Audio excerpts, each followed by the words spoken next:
नमस्कार. कृषी दर्शन या कार्यक्रमामध्ये मी सुषमा जाधव आपलं मनापासून स्वागत करते.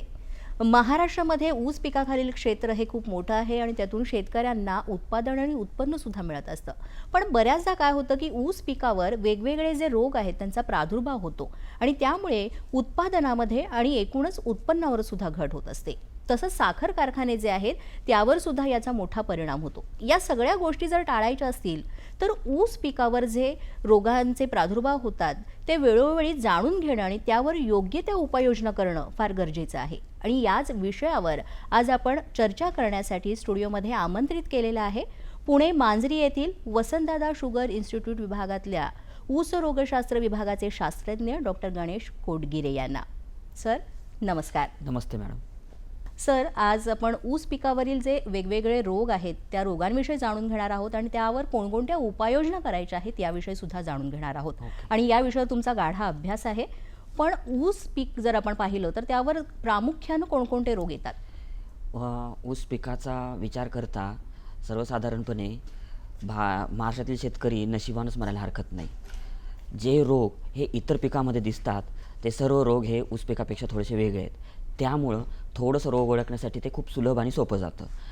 सर्वसाधारणपणे ऊस पिकाचा जर विचार केला तर ऊसावर 3 प्रकारे रोगाचं वर्गीकरण होतं. एक म्हणजे जमिनीद्वारे पसरणारे रोग, दुसरे हवेद्वारे पसरणारे म्हणजे पानावर येणारे रोग आणि बेण्याद्वारे पसरणारे रोग.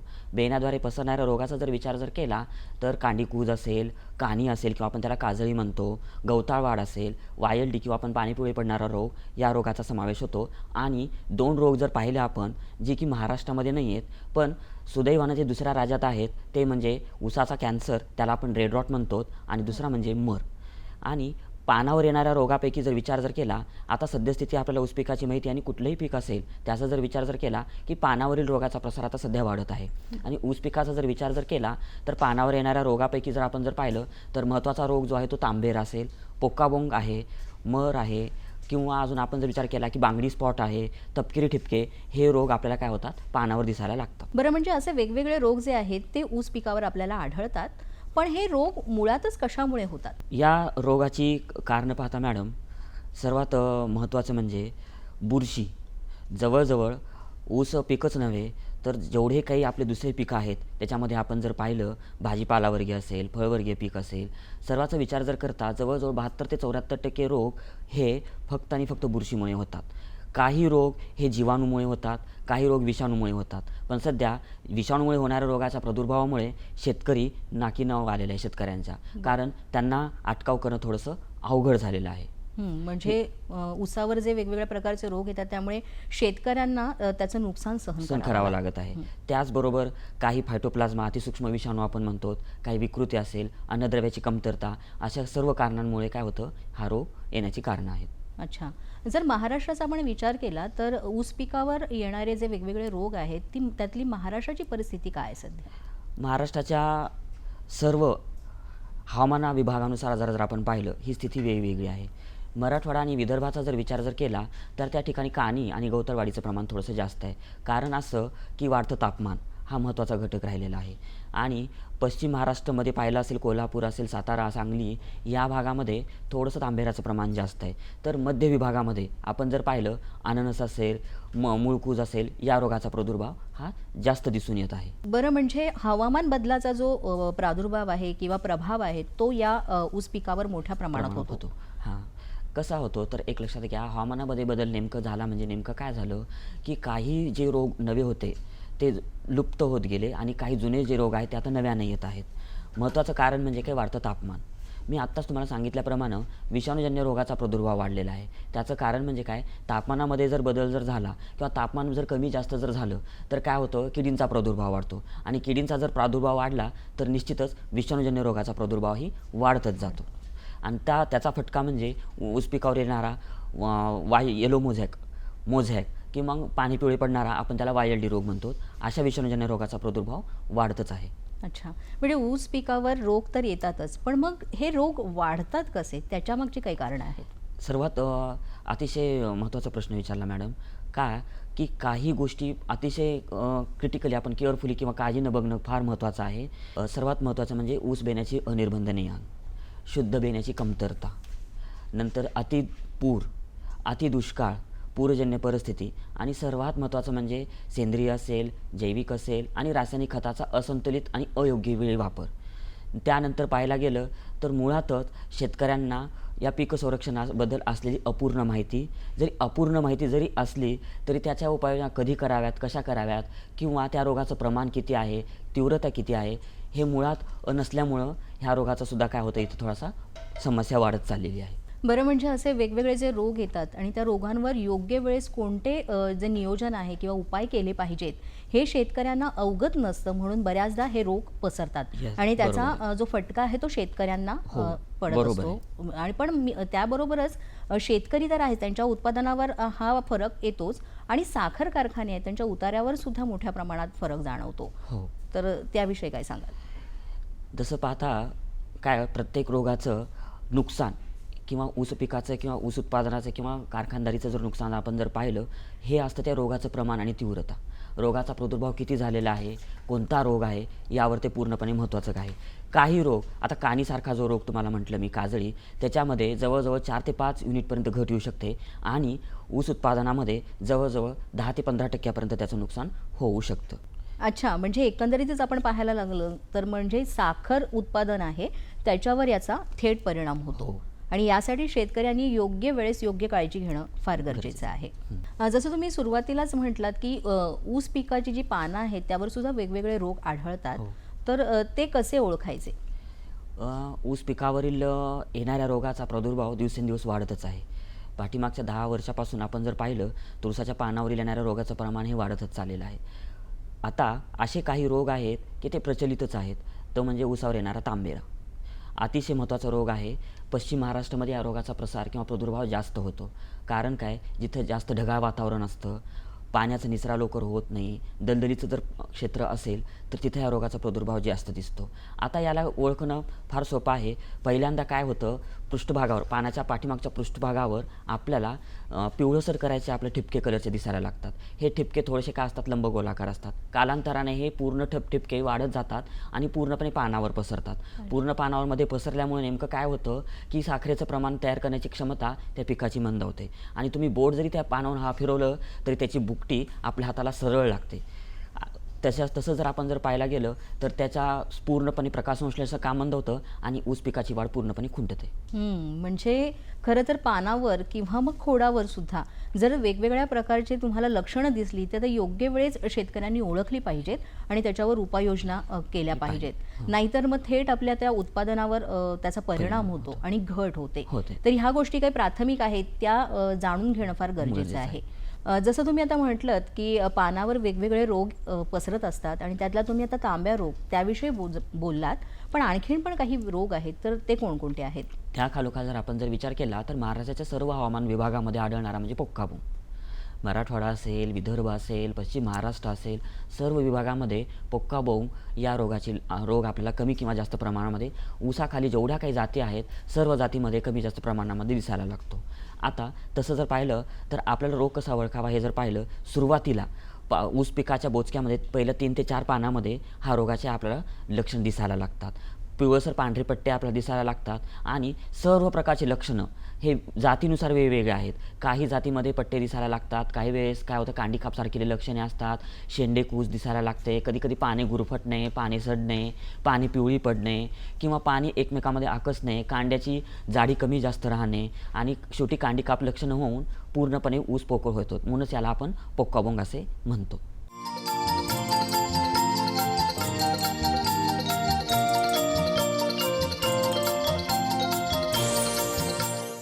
जसं तुम्ही म्हटलात की ऊसाच्या बेण्याद्वारे सुद्धा वेगवेगळे रोग पसरतात.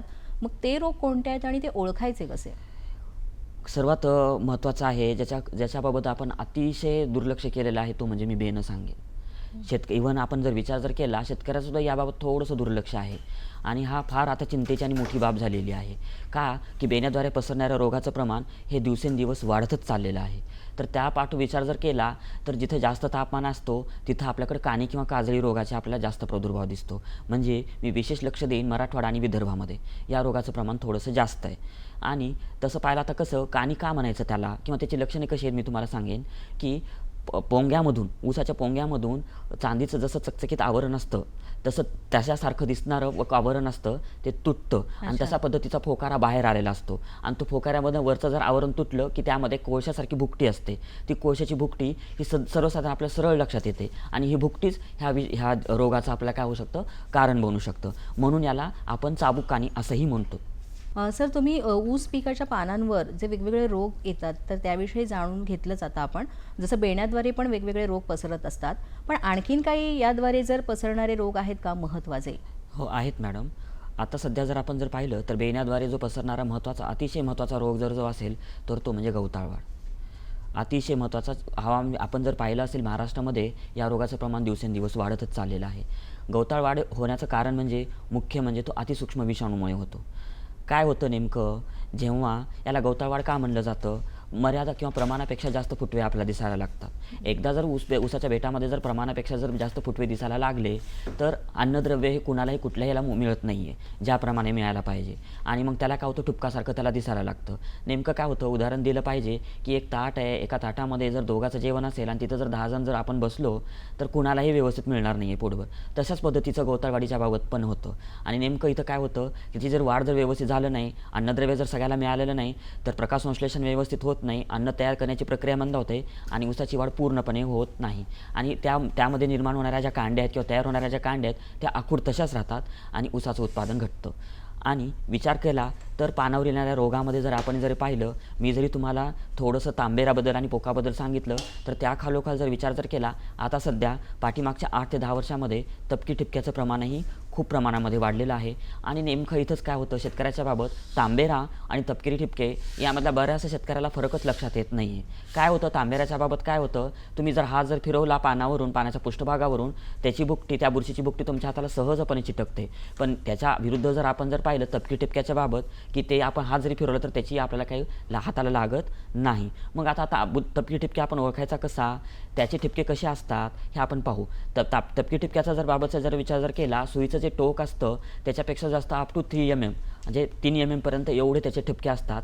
सुरुवातीला हे ठिपके थोडेसे लाल कलरचे असतात आणि त्याच्या बाजूचं आवरण हे पिवळं असतं आणि कालांतराने रोगाची जर तीव्रता वाढली हे ठिपके पूर्णपणे पानावर पसरतात, विखुरतात आणि विखरल्यानंतर हे पूर्ण ठिपके एकमध्ये गुरफटतात आणि पूर्ण पानावर पसरून पूर्णपणे पान करपून आणि वाळून जातं. अशा पानामध्ये साखर तयार होत नाही आणि साखर तयार न झाल्यामुळे प्रकाश संश्लेषण पूर्ण होत नाही आणि इथंही पूर्ण काय होते साखर उतार्यामध्ये आणि साखरेच्या ऊसामध्ये उत्पादनामध्ये घट येते.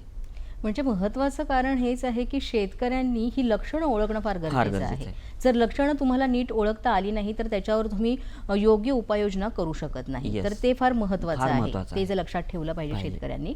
आणखीन जसं आपण पाहायला गेलो तर ऊसाचं पोषण आणि सिंचन यांचा सुद्धा रोगांच्या प्रादुर्भावाशी काही संबंध आहे का? आहे.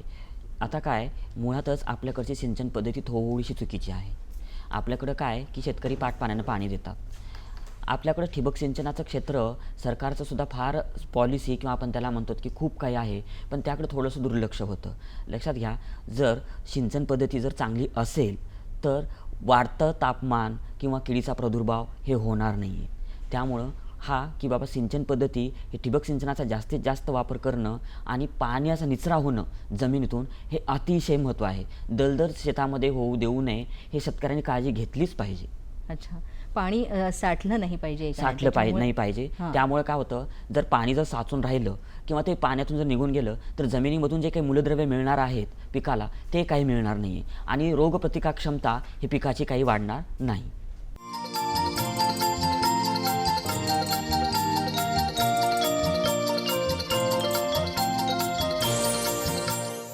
तर तर जसं तुम्ही म्हटलात की म्हणजे जमिनीचं आरोग्यसुद्धा फार महत्त्वाचं आहे या ऊस पिकासाठी. त्याविषयी तर सांगाच. पण मग जर हे वेगवेगळे रोग आहेत, हे वेगवेगळे रोग त्याची लक्षणं जाणून घेतल्यानंतर शेतकऱ्यांनी मुख्यत्वे कोणते प्रतिबंधात्मक उपाय केले पाहिजेत? याकडे फार महत्त्वाचं आहे. कारण काय, रोगप्रतिबंधात्मक उपायाचा आपण विचार जर केला, ते का महत्त्वाचे आहेत हे जर पाहिलं, रोग आल्यानंतर जर आपण त्याचं निवारण करायला गेलं, ते फार कष्टाची आणि खर्चिक बाब आहे आणि ते सहजपणे शेतकऱ्यांना होत नाही. त्यामुळं आपण प्रतिबंधात्मक उपायाचा आयोजन करणं हे महत्त्वाचं आहे. मला असं वाटतं, की शेतकऱ्यांनी जास्तीत जास्त मशागतीय पद्धतीचा उपयोग केला पाहिजे किंवा मशागतीय पद्धतीचा वापर केला पाहिजे. मशागतीय पद्धती म्हणजे कोणत्या, की बाबा ऊस पीक कुठं घेतलं पाहिजे, जिथं जास्त पाण्याचा निचरा होतो, अशा जमिनीचा आपण काय करायला लागेल, लागवडीसाठी वापर करायला पाहिजे. अंतर्गत मशागतीय पद्धतीचा सुद्धा जास्तीत जास्त पूर्व मशागती पद्धती आपण पूर्णपणे अंमलात आणल्या पाहिजेत. पूर्व मशागत चांगली झाली पाहिजे याची काळजी घेतली पाहिजे. का? कारण पूर्व मशागत जर चांगली झाली तर जमिनीमध्ये किंवा जिथं आपण ऊस लागवडीसाठी करतो तिथं हवा खेळती राहील आणि हवा खेळती राहिल्यामुळे सुद्धा काय होतं, काही प्रमाणामध्ये रोगाचा प्रादुर्भाव कमी होईल. नंतर मशागती पद्धतीचा विचार आपण केला, की शेतकऱ्यांनी रुंदसरी किंवा पट्टा पद्धतीचा अवलंब केला पाहिजे. रुंदसरी किंवा पट्टा पद्धतीचा अवलंब जर केला तर रोग आल्यानंतरही आपल्याला काय फवारणीच्या ज्या काही अडचणी आहेत त्या येणार नाही आहेत आणि विशेष म्हणजे हवासुद्धा तिथं काय होईल, खेळती राहील. त्यामुळं ह्या रुंदसरी किंवा पट्टा पद्धतीचा सुद्धा अवलंब करायला हरकत नाही. आणि सर्वात महत्त्वाचं म्हणजे हंगाम आणि जातनिहाय लागवडीचा उपाययोजना केला पाहिजे. महाराष्ट्रामध्ये सर्व हंगामनिहाय आपण हे करतो. जेवढ्या जाती शिफारशीत आहेत त्या शिफारशी जातीचाच आपण काय करायसाठी लागवडीसाठी वापर करायचे आहेत. खूप चांगल्या जाती आहेत. काही जातीमध्ये रोगाचं प्रमाणही कमी आहे.